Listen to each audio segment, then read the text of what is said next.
Qu'est-ce que ça veut dire l'assimilation? Qu'on demande à des gens qui viennent chez nous de rompre totalement avec leur origine, détourner la page comme s'ils n'avaient pas de s'attache ailleurs. Je crois que c'est impossible parce que nous vivons dans un monde où ça reste par Skype pour des relations sociaux.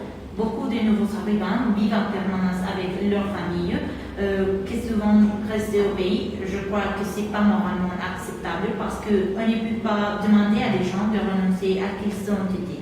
Pour moi, la nation française, elle s'est constituée par des apports successifs. Nous ne sommes pas les descendants de la gauche chevelue ou de la Clovis. Au XIXe siècle, la population française s'est enrichie d'apports considérables et nos différences font notre richesse. Et quand je parle d'identité, c'est d'abord ça. Respectons nos différences, ne les nions pas, mais c'est là qu'il y a une mauvaise compréhension. Quand je parle d'intégration, il suffit de dire accueil des nouveaux arrivants. C'est ce que vous dites dans le mot. Non, et pas du tout. Non, là, je vais vous dire, je connais mon texte. Intégrer, c'est accueillir. Mais intégrer, c'est accueillir à quelles conditions, madame?